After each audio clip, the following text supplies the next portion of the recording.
imaaraadka horta waa dawlad aan saaxiib ahayn waana dawlad aan ururka carabta iskula jirno iyo midka islaamkaba hase ahaatee iyagoo ka faa'iidaysanayan burburka Soomaaliya ayay mataqaanaa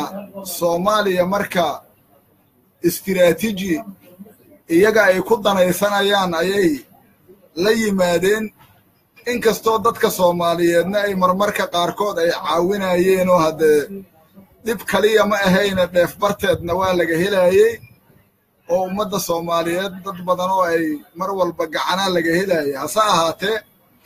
waxay ku soo duuleen oo ay markii ugu dambaysay ay dawladdan Soomaaliya u adadkaysa weyday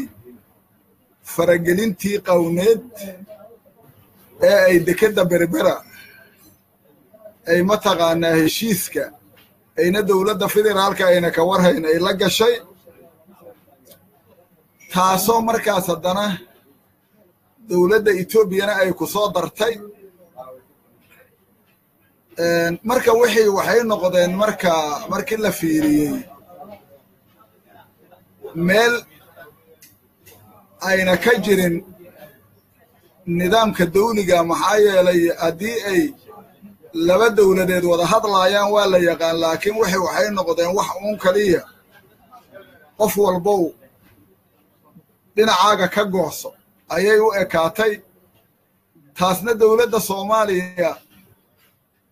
kuma ekaane markii ay muujisay oo welwel iyo qayla ka muujisana baarlamaankii Soomaaliya ayaa maalintii hadda ugu dambaysa sessionkan ugu dambeeyey ama fadhigan ugu dambeeyey oo madaxweynuhu uu furayay oo ay ka soo wada qayb galeen dawlad goboleedyadu ayaa si isku mid ah oo aragti midaysanay ummadda Soomaaliyeed arrintaas inaan loo dul qaada karin ayaa laga muujiyey taasna mooshin degdega ayaa baarlamaanka Soomaaliya ayuu ka soo saaray wuxuuna ku guuleystay inuu sharci mamnuucaya shirkadda DP World inay mataqaanaa meesha ay ka baxdo lagana mamnuuco geyiga Soomaaliya taasaa ka soo baxday oo si wada jira mataqaanaa hadday dawlad goboleed tahay iyo hadday heer federaal tahay iyo hadday baarlamaankii tahaba si muwaafaqa leh loo wajahay wixii waxaas ka dambeeyana iyaga haddee sidii ay u hadleen waa ogeedo waxay nidaamkii diblomaasiyadda waa ixtiraami waayeene ninkii shirkadda ka madaxda ahaa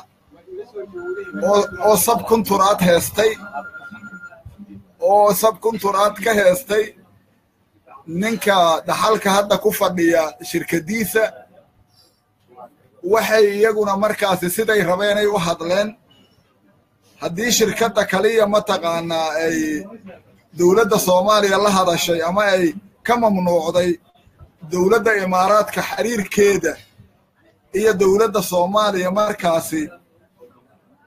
wili waa furaayo problem kama jirin in la wada hadla oo si wanaagsan arrintaas la isaga yimaado nidaam diblomaasiyada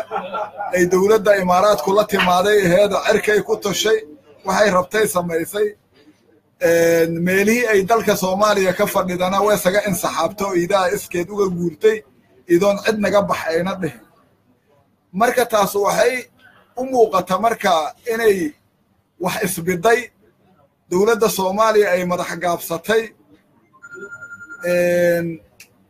oo markaasi ay sharaftii iyo karaamadii iyo independence-ga waxa loo yaqaan ama mataqaanaa madax banaanida territoriyada Soomaaliya inaynan markaas mataqaanaa ina waxba u hambayay dawladda Soomaaliyana waxaad ogtaa inay markaasi dacwo ay u gudbisay jaamacadda carabta markii ay u gudbisana in wada hadal laga gala dawladda Soomaaliya way soo dhaweysay cabashana way muujisay markaas hadee dawladda Imaaraadka marka waxay keentay marka inay wili ay ku sii adag tahay inay khaladaadkeedii sii wadato taasna hadde mar walba mar haddii ay annagu aanan dalkeena ku duulin oonan annagu wax aan u dhibna ayna jirin dowladda Soomaaliya inay hadde madax bannaanideeda iyo sharafteeda iyo karaamadeeda ay ilaaliso waa waajib muqaddas waana wixii mataqaanaa madaxda dalka ayaaba mataqaanaa haddii ay arrintaasi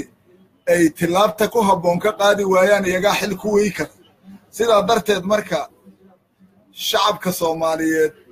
iyo dowladoodu marka arrintaas iska caabin weyn ayay ka sameeyeen